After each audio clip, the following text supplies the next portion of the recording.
कैसी भी चुनौती हो, सेनाएं देसी हथियारों के दम पर दुश्मन का माकूल जवाब देने के लिए पूरी तरह तैयार है।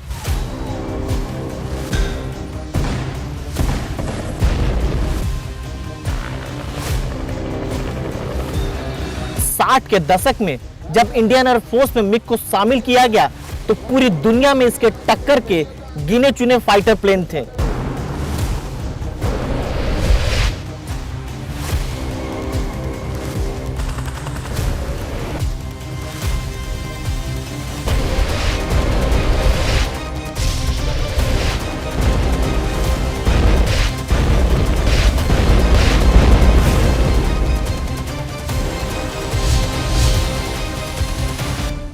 नमस्कार, मैं राजीव रंजन।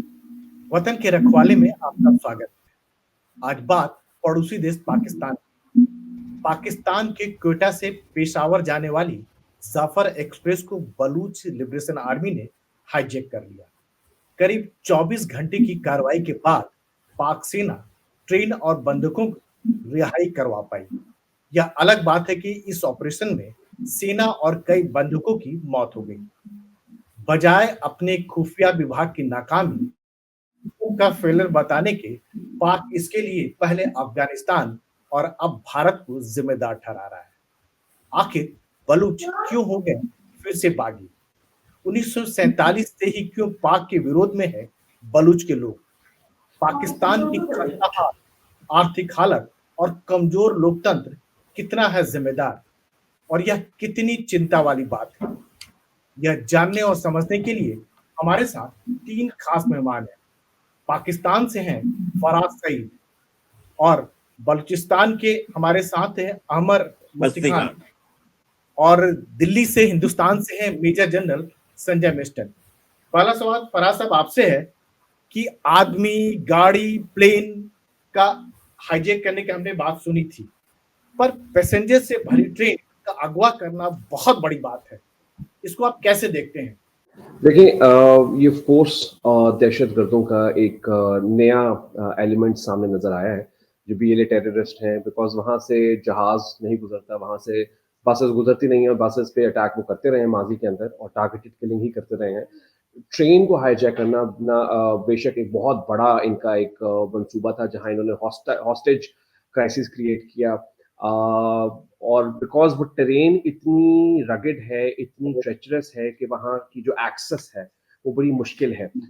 तो बड़ा एक प्री प्लान था, और ऑफ कोर्स इसके अंदर इंटरनेशनल हॉस्टाइल एलिमेंट्स थे जो लोकल बीएलए टेररिस्ट को सपोर्ट कर रहे थे, जिसकी वजह से इतना बड़ा इवेंट हो सका। लेकिन बहुत शुक्र है कि प्रॉम्प्ट एक्शन के बाद जो 34-35 जो दहशतगर्द थे वो मारे गए। हमने लेटली, बिकॉज हम इस इंसिडेंट को फॉलो करते आ रहे हैं कि कैसे बीएलए जो है अपनी एक्टिविटीज कर रही है, हमने लेटली देखा है कि बीएलए पहले जो थी वो बसेस में अटैक करती थी, जो रिलीजियस टूर्स के ऊपर जा रहे होते थे वाया ईरान के अंदर, जो बॉर्डर यूज करके, चमन बॉर्डर के यूज करके, वहां वो टारगेट करते थे पंजाबीज को या शिया माइनॉरिटीज को टारगेट करते थे। अब उन्होंने क्या किया कि वो हिट एंड रन उनकी नई अप्रोच आई है, जहां वो करते क्या है कि वो एक स्पार्सली जो एरियाज होते हैं, जहां ज्यादा पॉपुलेशन नहीं होती, जहां मिलिट्री की प्रेजेंस कम होती है, जहां एफसी की प्रेजेंस कम होती है, वो क्या करते थे कि वो टारगेट करते थे, 1-2 घंटे का हॉस्टेज क्राइसिस क्रिएट करते थे और वो भाग जाते थे, to show that they are present and to make an impact. ये जो रेलवे वाला हुआ है, ये बहुत बड़ा एक इंसिडेंट हुआ है। आपको बताऊं कि सिक्योरिटी सोर्सेज ने हमें ये बताया है कि इस तरह के बहुत सारे इंसिडेंसेस जो थे वो कुछ रिसेंट पास्ट के अंदर वो फॉइल करते रहे हैं, but this was a step. और ये इवेंट वाकई में बहुत बड़ा है, बिकॉज अगेन जैसे डीजीआई पाकिस्तान ने कहा है कि the rules of the game have changed. Of course they have been changed, because again मैं देख रहा हूं कि इसके बाद एक मैसिव ऑपरेशन होने वाला है बलूचिस्तान के एरिया में, बॉर्डर एरिया में, which can also spill over to Afghanistan as well, because again जैसे गवर्नमेंट और सिक्योरिटी फोर्सेस ने कहा है कि इस तमाम मंसूबे का जो ताना बाना है वो अफगानिस्तान से जाकर मिलता है, और अफगानिस्तान के अंदर जो है रॉ ऑपरेटिव जो है वो इन्वॉल्व है। So this is going to be a new game in that area. तो अभी हम बात करते हैं, पहले अमर मुस्तिखान से क्या कहेंगे कि आखिर बीएलए ने ऐसा कदम क्यों उठाया? बीएलए के जो लोगों ने ये इनकिलाबी कार्रवाई पाकिस्तान की दहशतगर्द फौज के खिलाफ किया, हम उनको खिराज अकीदत पेश करते हैं। वो हमारे कौम के शहीद हैं और वो हमेशा हमारी तारीख में याद रखे जाएंगे कि उन्होंने जो बैरून मुल्क से आए हुए थे, बाहर के लोग, उनके खिलाफ अपनी मादरे वतन की दिफा के लिए अपनी जानों का नजराना पेश किया। ये 12 शहीद थे हमारे बीएलए के, मैं उनको सलाम पेश करता हूँ। और उसके साथ साथ हमारे लोगों ने ये जो जिहादी, जिनको बहुत शौक है जिहाद करने का और फिर जन्नत में जाने का, तो हमने उनके 214 लोगों को जन्नत में भी भेज दिया है। मुझे उम्मीद है कि उनको जन्नत में अच्छा लग रहा होगा। मुझे थोड़ी सी अजीब सी बात लगती है कि पाकिस्तान की जो फौज है, ये इतनी झूठी फौज है, इतनी बेकार नाकारा फौज है कि ये अपने लोगों को जो मरे हैं उसको कबूल करने के लिए तैयार नहीं है और उसको छुपाया हुआ है। मिस्टर साहब, कैसे देखते हैं इस ऑपरेशन को जो अंजाम दिया गया होगा? जैसे जो हम लोग पास मीडिया रिपोर्ट जो आई, ट्रेन नजर आया, सुरंग नजर आया, लेकिन इतना बड़ा ऑपरेशन को तो उसके लिए बहुत बड़ा अमला चाहिए होगा। और पाकिस्तान की फोर्स तो बहुत प्रोफेशनल फोर्स है, अगर कहें तो दुनिया के 9वें नंबर की फोर्स है। अगर तो कैसे ये सब कुछ हुआ होगा? बीएलए ने कैसे किया होगा सब कुछ? बहुत सारी कंफ्लिक्टिंग रिपोर्ट भी आ रही है। राजीव, मेरा कमांडो का बैकग्राउंड है जी। और हमने कई बार ऐसे मतलब ट्रेनिंग में ऐसे ऑपरेशंस, कई तरह के ऑपरेशन सोचे हैं। लेकिन मैं ये बताना चाहूंगा, सबसे पहले मैं बीएलए की तरफ से या बीएलए के शूज में घुस के बोलूंगा, अगर मैं बीएलए कमांडर होता मैं ये ऑपरेशन कैसे करता। मेरे को लगता है कि ये जो भी ऑपरेशन बीएलए ने किया है, एक जैसे पाकिस्तानी गेस्ट ने भी बोला है, ये बहुत well coordinated, well conceived, well designed operation था। बहुत ही प्रोफेशनल ऑपरेशन हुआ है और डेलिब्रेट ऑपरेशन है। टारगेट चुनाई में हमेशा एक टारगेट चुना जाता है। टारगेट वही चुना जाता है जिसमें मैक्सिमम इम्पैक्ट हो, जिसमें मैक्सिमम कैजुअलिटीज हो। और बलूचिस्तान आर्मी के लिए जो उनका दुश्मन है, जो पाकिस्तान सेना है, उस पर एक बहुत ही मतलब मैं बोलूंगा डर वाली भावना बैठ जानी चाहिए। एक मतलब इम्पैक्टफुल ऑपरेशन होना चाहिए। दूसरा, जो टेरेन है वो चुनी जाती है, और जैसे इन्होंने पाकिस्तानी गेस्ट ने बोला, वो जो टेरेन है वो बहुत ही ट्रेचरस है, बहुत ही हैजर्डस ट्रेन है। तो ये जो ऑपरेशन चुना है, ये एक ऐसी जमीन पे चुना है कि वो जो ट्रेन जब वहां से जा रही थी और वो टनल्स वगैरह थे, तो डोमिनेटिंग हाइट पे ये लोग सब बैठे होंगे। इन्होंने बिल्कुल बढ़िया ऑपरेशन करके इंजन को वो बर्बाद किया, वहाँ जो आईडी लगाई थी, और वो ट्रेन रुक गई। और इनको पता था, देखिए इन्होंने बहुत डिटेल्ड रेकी की होगी, और ये पाकिस्तान सेना की नाकामयाबी दिखाती है कि ये लोग ग्राउंड पे शायद जाते नहीं होंगे, नहीं तो ये ऑपरेशन बीएलए नहीं कर सकती थी। क्योंकि कोई भी ऑपरेशन करने के लिए रेकी किया जाता है। इन्होंने 2 जगह रेकी की होगी। एक तो रेलवे स्टेशन की रेकी, काफी रेकी की होगी कि ये ट्रेन में क्या नफरी जा रही है, कितने लोग जा रहे हैं। इसके टाइमिंग तो खैर लेड आउट टाइमिंग्स होते हैं, बट पाकिस्तान सेना के कितने एक पैटर्न बन जाता है, हर फोर्स एक पैटर्न छोड़ती है, तो कौन से दिन को सबसे ज्यादा लोग जाएंगे। दूसरा जो रेकी वो की होगी जिस इलाके में एम्बुश किया है, क्योंकि वहां उन्होंने देखा होगा कितनी डोमिनेटिंग हाइट्स हैं, कहाँ से पाकिस्तान सेना की एसएसजी और ये सब कुछ हो सकता है। तो वो सारी प्लान करके इन्होंने ऑपरेशन किया। और मेरे को लगता है इस ऑपरेशन के लिए जो नफरी है वो तकरीबन 60 to 80 नफरी होगी, क्योंकि ऑपरेशन के लिए 9 बोगी थी। हर बोगी पे इनको अपने बंदे रखने पड़ेंगे, क्योंकि इसमें ट्रेन सोल्जर्स ट्रैवल कर रहे थे। मैं मानता हूँ उनके पास हथियार, लेकिन उनके पास गार्ड जरूर थी, वो जो वहां अंदर ट्रैवल कर रहे थे। तो ये ट्रेन सोल्जर्स को भी छोटे छोटे ग्रुप्स में रखना, अलग बिखेरना, उन सबको गार्ड करना, डोमिनेटिंग हाइट्स को पकड़ना, क्योंकि पाकिस्तान एसएसजी कहीं से भी आ सकते हैं। तो इसका मतलब नफरी काफी होगी। अब पाकिस्तान सेना का क्या ऑपरेशन है, जितना मीडिया में आया है, और मैंने कई गेस्ट पाकिस्तान से सुना, उन्होंने बोला कि हमारे स्नाइपर्स गए और स्नाइपर्स ने इनको मारा। मैं तो इसको मान ही नहीं सकता हूँ। देखिए, एक एनालिसिस से बताता हूँ। पहली बात, हर डोमिनेटिंग हाइट बलूचीज ने पकड़ी हुई थी, हर डोमिनेटिंग हाइट। तो अगर वो पाकिस्तान सेना कहीं से भी आ रही है, वो दिखते हैं, और इनके पास सारी फैसिलिटीज थी, नाइट विजन डिवाइसेस वगैरह, सारे हथियार थे। और पाकिस्तान सेना ने पहला काम अच्छा किया कि ड्रोन्स लेके और हेलीकॉप्टर से लेके उन्होंने रेकी की है, तो उनको एक वो इलाके की जानकारी होगी। लेकिन ये ऑपरेशन को फिजिकली ग्राउंड पे सेना को करना था और जो एसएसजी ने किया, लेकिन कैसे किया वो सवाल उठता है। इनपुट ये थे कि इनके स्नाइपर से मारा है। मेरा सवाल उठता है कि पाकिस्तान स्नाइपर राइफल जो है इनकी जो मैन्युफैक्चर होती है ऑर्डिनेंस फैक्ट्री में, उसकी रेंज 1 किलोमीटर है, 1000 मीटर। रात को अमूमन तौर पे इस पे नाइट विजन डिवाइसेस जब लगाते हैं वो 200 मीटर रेंज हो जाती है। 200 मीटर तक ये इतनी क्लोज कैसे आए, सवाल वो उठता है। क्या वो सारे बलूची जो बीएलए सोल्जर्स डिप्लॉयड थे या फ्रीडम फाइटर्स, उनको ये पता ही नहीं चला? तो दूसरा, अगर ये सुसाइड बॉम्बर्स थे, देखिए उसमें पाकिस्तान सेना से बार बार आ रहा था कि ये सारे सुसाइड बॉम्बर्स भी हैं। तो जब वो सुसाइड बॉम्बर्स क्यों थे ये? क्योंकि जब इन्होंने सेना को घेरा है, वहां पर जितने भी सोल्जर्स हैं 10-10 के ग्रुप बनाए होंगे, उसमें जैसे ये कोई मारा जाएगा उसको ये क्या नाम है अपने को बर्बाद कर लेते और वो उड़ाते कि इसके इनके सोल्जर्स मर जाते। तो पाकिस्तान सेना का ये ऑपरेशन राजीव, मेरे को लगता है ये कुछ अजीब सा ही ऑपरेशन हुआ है जिसको ये कवर अप किया गया है। और मैं बीएलए के जो प्रेस रिलीज है उससे बिल्कुल मानता हूं कि देखिए इन्होंने 48 आवर्स की अल्टीमेटम दे दी थी कि अगर आपने हमारा ये नहीं किया हम आपके सोल्जर्स को मार देंगे। और उन्होंने धीरे धीरे मारना शुरू कर दिया था, हर 1 घंटे में 10 या 20 मार रहे थे। तो उनका इरादा बहुत क्लियर था।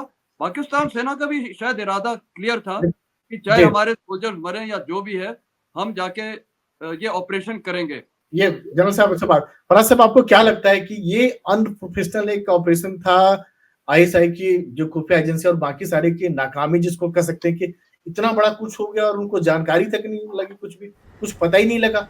देखिए, मैंने आपको पहले भी बताया कि देखिए बलूचिस्तान जो है that is about 50% of Pakistan, ठीक है। बट अगर आप बलूचिस्तान की डेमोग्राफिक्स पे जाएं तो 50% माउंटेनियस एरिया है, 30% लैंड जो है माउंटेन्स के अलावा अनइनहैबिटेड है, ओनली अबाउट 30% एरिया है जहाँ पॉपुलेशन है, ठीक है। Now covering the entire Balochistan which is rugged mountains, which is uninhabited area, these terrorists जो बीएलए टेररिस्ट हैं, जो सेपरेटिस्ट जिनको कहते हैं, ये पहाड़ों में जाकर छुप जाते हैं, ये मेन स्ट्रीम में नहीं आते। अब इसके ऊपर जो है इंटायर इंटेलिजेंस एजेंसी जो है वो ऑपरेशंस करी होती हैं, बहुत सारे ऐसे इंटेलिजेंस ऐसी होती है जिसके ऊपर एक्शन होके ये पॉसिबल एक्ट्स जो है वो थॉट कर दिए जाते हैं। लेकिन मैं आपको एक चीज बताना चाहता हूँ कि सिर्फ 33 दहशतगर्द थे जो मारे गए। सो 33 अगेंस्ट दी आर्मी बटालियन वो जो अंदर जा रही थी, जो एसएसजी के ग्रुप्स अंदर जा रहे थे, वो 33, और उसके बाद उन्होंने तकरीबन 400 लोगों को यरगमाल बनाया हुआ था, ठीक है। अब वो जो यरगमाली थे वो कोई आम सिंपल यूरोपियन सिटीजन तो थे, इनको पाकिस्तानी सिटीजन थे जिनके ऊपर हमला हुआ, तो they will escape, they will run for the safety. So हुआ क्या कि वो 400 लोगों को एक तो इन 33 दहशतगर्दों के लिए संभालना मुश्किल था। नहीं, लेकिन फराज साहब रिपोर्ट बहुत कन्फ्लिक्टिंग आ रही है। आप कह रहे हैं कि 33 मारे गए वहां पर, लेकिन पाकिस्तानी कितने सैनिक मारे गए हैं, बंधक की भी मौत हुआ है उसमें, और तकरीबन जो कॉफिन जो है वो बहुत सारे वहां देखे गए हैं, ट्रेन भेजे गए हैं। इस तरह की रिपोर्ट 33 दहशतगर्द हैं और तकरीबन 21 सिविलियंस हैं जो ट्रेन के ऊपर बोर्ड कर रहे थे, और तकरीबन 4 जो हैं वो एफसी के एहलकार हैं जो अभी तक ऑफिशियल रिपोर्ट्स आई है। जहां तक वो ताबूतों का जिक्र है कि कॉफिन जो है वो एक बड़े नंबर्स में जो है उसको ट्रांसपोर्ट किया जा रहा था, लेकिन एक 200 का फिगर आएगा जी, 200 जो कॉफिन हैं वो ट्रांसपोर्ट किए जा रहे थे। अगर वो पिक्चर्स भी देख लें तो उसमें से भी वो 15 से 20 से ज्यादा वो कॉफिन की तादाद नहीं लगती। वो आप पिक्चर्स को इवैल्यूएट कर लेना। उस पिक्चर को लेके कहा गया कि जो 200 से ज्यादा जो है वो ताबूत को ट्रांसपोर्ट किया जा रहा है। आपको पता है कि we live in an era जहां इंफॉर्मेशन वॉरफेयर चलाई जाती है। अब पूरे सोशल मीडिया पे ये जो बीएलए टेररिस्ट ग्रुप्स के जो लिंक्ड अकाउंट्स थे वो प्रोपोगेट कर रहे थे कि हमने जी पाक फौज को ये कर दिया, अल्टीमेटम दे दिया, हम 48 आवर्स दे रहे हैं वरना हम ये कर देंगे। और अभी ऑपरेशन क्लीन स्वीप हो भी गया है, 33 दहशतगर्द मारे जा भी चुके हैं। इनके अपने लोग भी कह रहे हैं कि जी हमारे लोग जो हैं सो कॉल्ड शहीद हो गए हैं। बट दैट मीन्स कि दी इंटायर टेररिस्ट नेटवर्क जो ऑपरेट कर रहा था, जिसने अटैक किया जाफर एक्सप्रेस पे, दे हैव बीन एलिमिनेटेड। उसके बाद इनका जो नैरेटिव है कि जी हमने 200 लोगों को जो है वो शॉट डाउन कर दिया है, that has no veracity, because अगर दहशतगर्द ये सारे मारे जा चुके हैं आप लोगों के, और आप लोगों के सारे जो इन्फिल्ट्रेटर्स हैं वो मारे जा चुके हैं, तो आपने हमारे जो एहलकार थे उनको कब शहीद किया? सो इनकी जो टाइमलाइन ऑफ जो इवेंट्स है ना, उनके ऊपर काफी लैग है, काफी लूप होल्स हैं। अहमद साहब, आपसे सवाल ये है कि बलूचों का संघर्ष तो बहुत पहले से था। अगर बात करें तो 1947-48 जब भारत और पाकिस्तान का बंटवारा उस समय से देखने में आ रहा है, तो इसके जरिए आप लोग क्या संदेश देना चाहते हैं? हम उनको ये मैसेज बिल्कुल क्लियर वाज़ेह है कि बलूचिस्तान में हमारी हुक्मरानी है। और देखें, चीफ मिनिस्टर जो है बलूचिस्तान का, अख्तर मेंगल, उसकी क्लियर कट उसने कह दिया कि पाकिस्तान का फौज 1 इंच भी बलूचियों की जमीन पे नहीं है। हमारे हाथ में सब कुछ, हम डिसाइड करेंगे। इनके हाथ से निकल चुका है, इन्होंने गंवा चुके हैं। ये सारा कुछ हमारे हाथ में, हमारे बच्चे, हमारे औरतें। आपने कभी देखा कि इतने सारे औरतें शहीद हो रहे हैं हमारे? ये ऐसी औरतें हैं जो घर में बैठी रहती थी आज से 18 साल 16 साल पहले। इन्होंने इतने ज्यादा ये फौजियों ने हमारे साथ ज्यादतियां की हैं। देख, आप अगर किसी एक चूहे को भी ना वॉल के खिलाफ लगा दें, वो भी आपको काटने पे उतर आता है। मैं आपको बताऊं, हमारे तो बचपन से हमें तालीम मिलता है, हमारा ब्रेन वॉश किया जाता है, हमारी माएँ हमारे ब्रेन वॉश करती हैं। मेरी माँ ने मुझको ये सिखाया कि अगर बला हो तो बला से डरो मत, बला के से लड़के उसके पेट में घुस जाओ। और यही हमारी तालीम है हमारे बलोचों की। इन्होंने हमारे जो तालीम है, हमारा जो कल्चर है, हमारी जो हिस्ट्री है, इन सारी चीज को बगैर समझे हुए हमारे ऊपर फौजी जोर से, यानी डंडे के जोर से हमें डराने की कोशिश। भाई, हमें आप हमारे घर में नहीं डरा सकते हैं, ये मुमकिन ही नहीं है। ये आप भूल जाएं, हम जो हैं बदमाशी के खिलाफ, बुलिंग के खिलाफ, हमारी एक साइकी है। हर कौम का अपना एक साइकी होता है, इनके हाथ में अब नहीं है ये। आप मेहरबानी, अब देखिए, ये लोग कभी कहते हैं कि अफगानिस्तान ने किया, कभी आपके ऊपर ये लोग इल्जाम लगाते हैं। भाई, अगर मिसाल के तौर पे अगर हमारे अफगान से अच्छे ताल्लुकात हैं या हमारे अगर हिंदुस्तान से अच्छे ताल्लुकात हैं, तो आपके क्यों नहीं हैं? पूछ रहा हूं मैं, आपको किसने रोका है कि हिंदुस्तान से अच्छे ताल्लुक मत बनाओ? फराज साहब से यही सवाल है कि जो बलूची लोग जो आरोप लगाते हैं पाकिस्तान पर हुक्मरान के खिलाफ, जो संघर्ष की बात अगर करते हैं, तो जब से भारत और पाकिस्तान बना तब से पाकिस्तान के खिलाफ लगातार वो लोग संघर्ष कर रहे हैं। उनकी मांग है कि उनका आर्थिक संसाधन का उपयोग तो आप लोग करते हैं, लेकिन वहाँ उनके लोगों के फायदे के लिए नहीं करते। बलूची लोगों की बात करें, तरक्की नहीं हो पा रही है वहां पर, विकास नहीं हो पा रहा है, और जो जुल्म की बात कर रहे हैं, क्या कहेंगे आप? देखिए, एक तो मैं अपने जो फेलो गेस्ट हैं, जो बलूच रिप्रेजेंटेटिव बने हुए हैं, उनको मैं क्लैरिफाई कर दूं। उन्होंने कहा कि अख्तर मेंगल जो है वो चीफ मिनिस्टर बलूचिस्तान है। मैं उनकी करेक्शन कर दूं, सरफराज बुख्ती जो है वो अभी करंट, तो आप पुराने सीएम की बात को वैलिडिटी देते हैं, करंट सीएम की बात को वैलिडिटी नहीं देते। ऑफ कोर्स, जहां आपका नैरेटिव बिकता है उसको आप सपोर्ट करते हैं, जो आपका नैरेटिव नहीं बिकता वहां उसको आप सपोर्ट नहीं करते। वो cherry picking, self selective, self serving courts जो है ना, वो पूरी दुनिया का इशू है। This is not just few terrorist हैं जो बीएलए टाइप के लोग हैं, उनका सिर्फ नैरेटिव नहीं है। This goes across the world.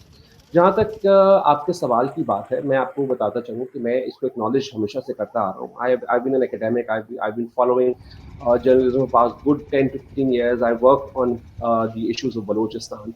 I can assure you कि पिछले 10 से 20 सालों के अंदर there is a massive change. ये कहते हैं कि जी खवातीन जो हैं बलूचिस्तान के अंदर वो हलाक हो रही हैं, खवातीन बीएलए टेररिस्ट के हाथों हलाक हो रही हैं। आप देखिए, महारंग बलोच जो है वो एक बहुत बड़ा नाम उभर के आया है। ऑफकोर्स वो भी इसी वजह से आया बिकॉज वो जो कमियां हैं, डिस्पैरिटीज हैं, उनके खिलाफ आवाज उठा रही हैं, राइट्स बेस्ड आवाज उठा रही हैं। She marched with all of her female comrades towards Islamabad. She sat there. जो बलूचिस्तान के लोगों का जो आरोप है कि जो वहां विकास नहीं हो पा रहा है, उसके संसाधनों का इस्तेमाल तो आप लोग कर रहे हैं, लेकिन विकास नहीं हो पा रहा है, डेवलपमेंट नहीं हो पा रहा है। इतना बड़ा स्टेट है, मिनरल वेल्थ इतना रिच है, उसके बावजूद मैं आपको वही बता रहा हूँ ना, इसको बलूचिस्तान को ना इन कॉन्टेक्स्ट आपको देखना पड़ेगा। अब पंजाब जो है, अगर वो 98% आबादी वहां करती है पूरे एरिया के अंदर, बलूचिस्तान के अंदर ऐसा नहीं है। बलूचिस्तान के अंदर only 20 to 25% of the entire area is inhabitable. बाकी 50% मैंने आपको पहले भी कहा कि रगेड माउंटेन्स है और 30% बैरन लैंड है। ओनली 20% एरिया है बलूचिस्तान, वो भी स्पार्सली एरियाज हैं। किसी एरिया में 200 लोग आबाद हैं तो किसी एरिया में 400 लोग आबाद हैं, लेकिन अगर आप मेन उनके क्वेटा चले जाएं, आप क्वेटा के अंदर there is a good development. और मैं आपको एक चीज बताता चलूं, there has been a history जहां वो ऑफ कोर्स मैसिव ऑपरेशन होते रहे हैं, एफसी की चेक पॉइंट्स वहां रही हैं, मिसिंग पर्संस का केस बलूचिस्तान का रहा है। This has been a history, but in the past 10 to 15 years there has been a massive changes। आपको पता है कि बलूचिस्तान का जो बजट है एनुअल वो तकरीबन 986 बिलियन है, उसमें से 800 के तकरीब अरब जो है वो federal government direct pump in करती है, लोकल जनरेट नहीं होता। आप अंदाजा करें कि फेडरल गवर्नमेंट जो है इतना मैसिव बजट जो है विदाउट प्रोविंसेस कंट्रीब्यूशन वो पंप इन करी होती है बलूचिस्तान के अंदर दूसरे सूबों से जनरेट करके।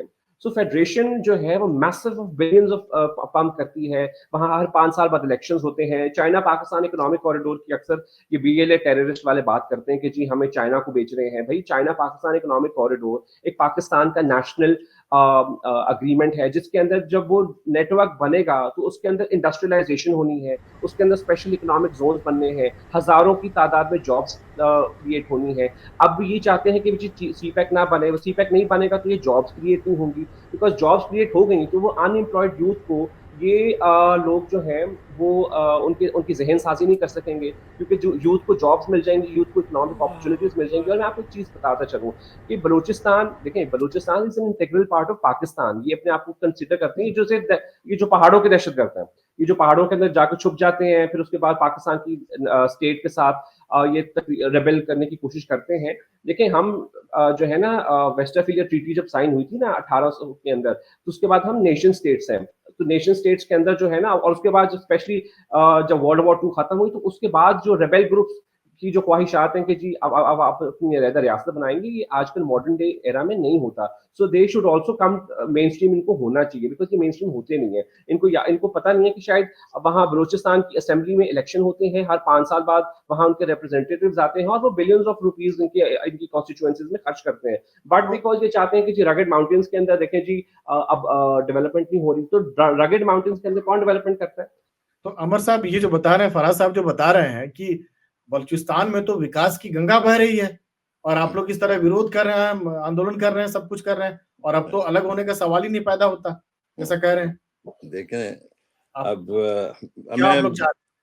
अब मैं क्या बोलूं भाई इनको, मैं अब क्या, मुझे कुछ समझ नहीं आता है। अगर कोई इलॉजिकल और झूठ बोले तो आप कितने देर तक उनको समझाते रहेंगे?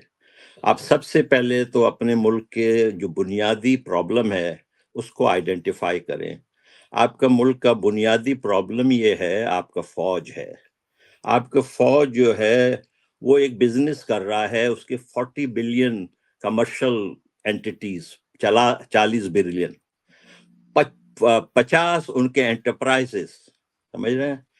वो जो है उन्होंने, मैंने कहा था, आसिम मुनीर साहब जो हैं, he is the street juggler, and this Shahbaz Sharif and Asif Zardari are the tamed monkeys. तो इनकी तो ये इनका, मेरा सवाल बलूचिस्तान को लेकर है। जो फराज साहब बोल रहे हैं कि बलूचिस्तान में विकास बहुत तेजी से हो रहा है और आप लोग बेवजह विरोध कर रहे हैं अब तक, तो क्या हासिल करना चाहते हैं? जो बात मैं आपसे बताऊं, आज नौजवान जो है ना, बलूच नौजवान, वो क्यों मिलिटेंसी के तरफ गया है? वो उसकी कोई वजह है ना। ये जो नौजवान हैं 20 साल के, 30 साल के, 18 साल के, मैंने तो कहा है अपने बच्चों को 18 साल से, जैसे आपकी उम्र 18 साल हो, हथियार पकड़ो और इन फौजियों के पीछे लग जाओ। आज के दिन जो है वहाँ खुशदार में एक बंदा शाहजहान कुर्द, समझ रहे हैं, वो बेचारे का सियासत से कोई ताल्लुक नहीं था, ह्यूमन राइट्स के स्ट्रगल से कोई ताल्लुक नहीं था। उसके भाई बेशक थे, उसके भाई हमारे आज़ादी पसंद थे, वो हमारे आज़ादी के हीरो थे। उनमें से एक शहीद हुआ है, एक को इन्होंने गायब किया है, जाहिद कुर्द, आज 11 साल हो गए, वो बीएसओ के चेयरमैन थे, उसको इन्होंने गायब किया, समझ रहे हैं। उसके दूसरे भाई जो है वो फौज के से उन्होंने लड़ा बिल्कुल डट के, हम उनको सलूट पेश करते हैं। तो हमारे बलोचों के अंदर लड़ने का खून है, इन्होंने हमें कुछ नहीं दिया। लड़ाई किस वजह से होता है भाई? लड़ाई उस वजह से होता है जब आप लोगों को हुकूक नहीं देते हैं। इन्होंने आके अपने एटमी, देखिए इन्होंने मेरे घर में आके एटमी धमाका किया, जहाँ पे मेरे कबीला रहता है, बलोची नहीं बल्कि मेरा कबीला। उस आप लोग वजह से मैं चाहते तो इन पे इंतहाई ज्यादा नाराज हूँ। ये हमें कुछ नहीं दे सकते हैं, ये अमर हमें साहब, सिर्फ और तो फाइनली आप लोग चाहते क्या हैं? हम चाहते हैं कि ये इस बात को माने कि बलूचिस्तान जो है, जिसका मतलब है बलूचों की सरजमीन।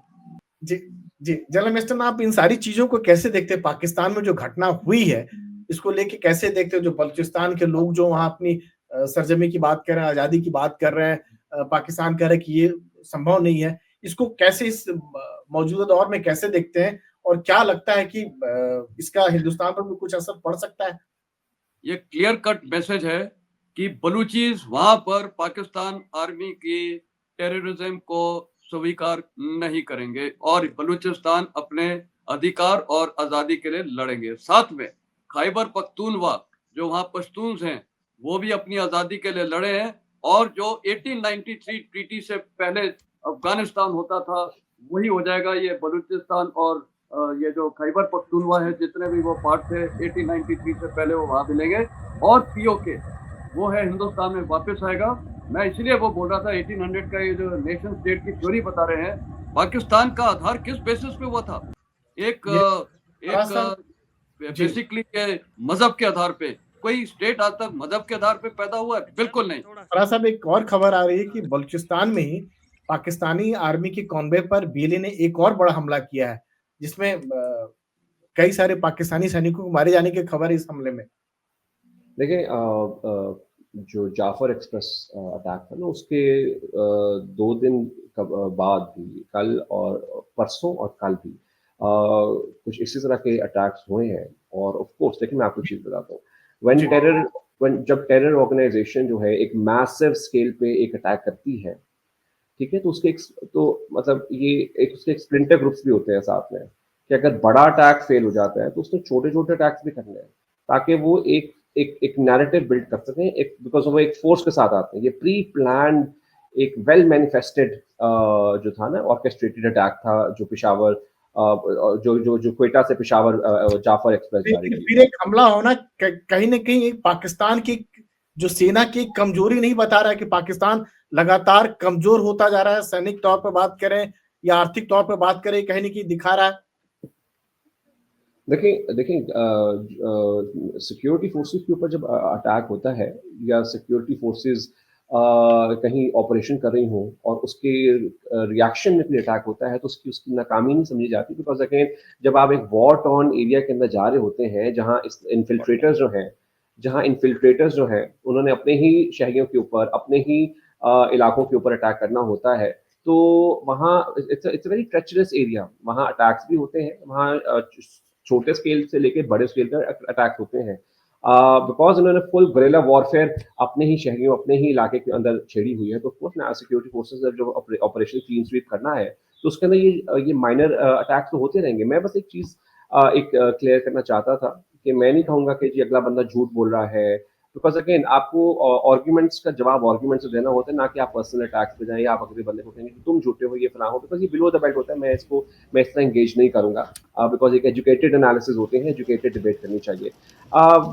मैं आपकी जो बलोच रिप्रेजेंटेटिव है, इनको तो जवाब ही दूंगा, but of course the honourable gentleman from India, उनको मैं बस एक याददाश्त कराना चाहूँ। ये जो कह रहे थे कि 60s के अंदर अफगानिस्तान के अंदर जो बड़ा एक प्रॉस्परस होगा, बट जो उसमें जो टेररिज्म आई, जो रेडिकलिज्म आई, वो पाकिस्तान ने स्पॉन्सर की। याद रहे 79 के अंदर सोवियट्स की इन्वेजन पाकिस्तान ने नहीं कराई थी अफगानिस्तान के अंदर।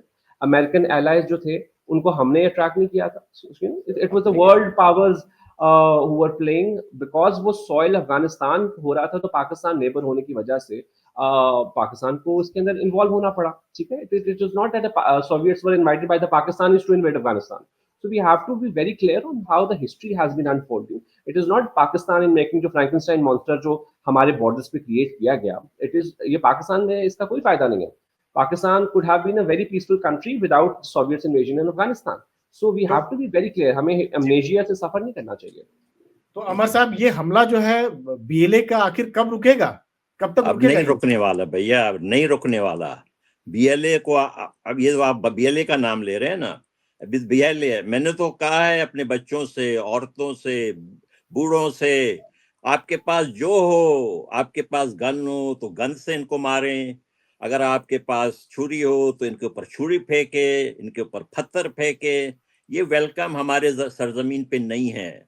इनको हमारे सरजमीन पे आके गुंडागर्दी, बदमाशी, या अगर इनको लस्सी पीना है अपने वहीं पे पिए, अपने पिंड में पिए, यहाँ आके हमारे खून की लस्सी ना पिए।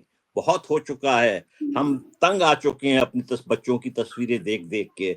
एक हद होता है। देखें, मैं बुद्धिस्ट आइडिया का बंदा हूँ, मुझे कोई पसंद नहीं है कि किसी एक भी इंसान की जान जाए, लेकिन इन्होंने हमें इतना मजबूर किया है कि मैंने कहा है इन सबको कि इनकी एक एक की शामत लाओ, ये हमारे सरजमीन पे नहीं है, इनको हम इजाजत नहीं देते, हमारी मर्जी के खिलाफ आए हैं, हमें जबरदस्ती इन्होंने अपने मुल्क का हिस्सा बनाया। ये मुल्क का हम कभी हामी में नहीं थे, हमारे हिस्ट्री है। देखें, ये मैं आपको झूठ नहीं कह रहा हूं कि आप झूठ बोल रहे हैं, मैं सरफराज बुख्ती को जरूर कहूंगा वो झूठ बोल रहा है। आपके जो अहमद शरीफ जो जनरल हैं उनको मैं जरूर कहूंगा कि वो झूठ बोल रहे थे जब उन्होंने कहा ये मिसिंग पर्सन का वाकया पूरे दुनिया में होता है, अलग होता है भाई।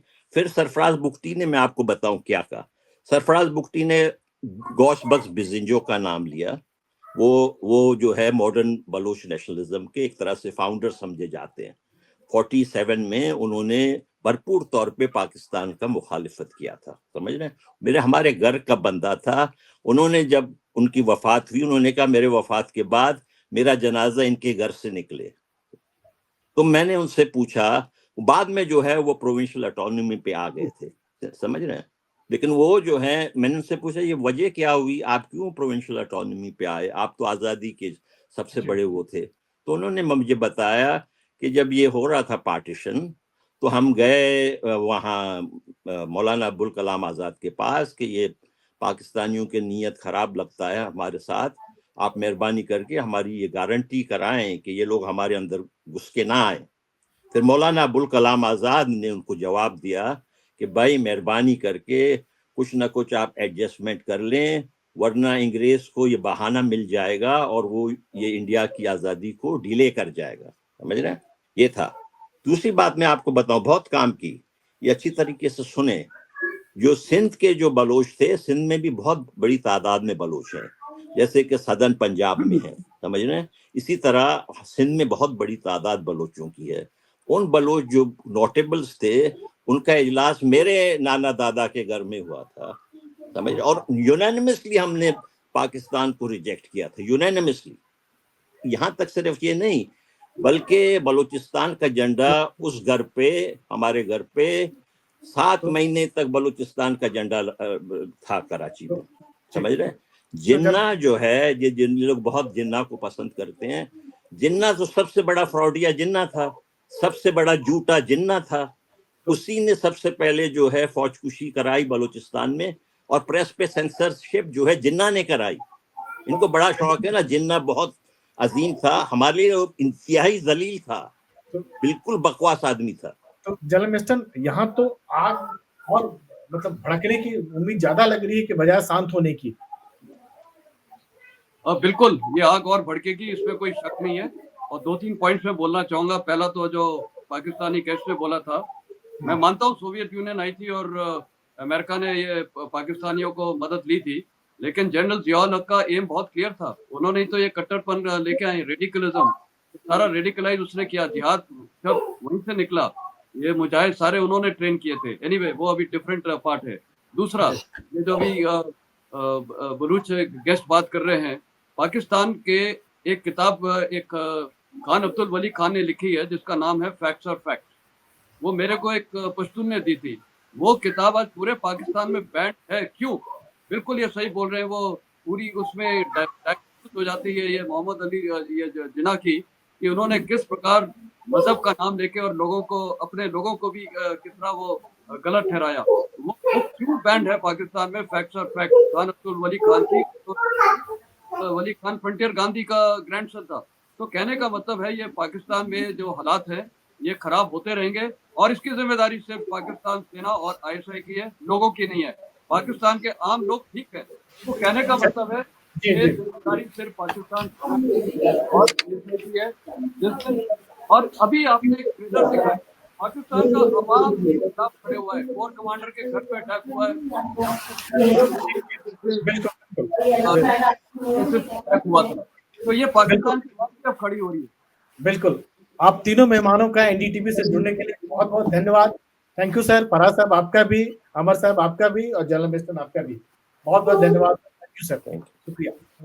You so much.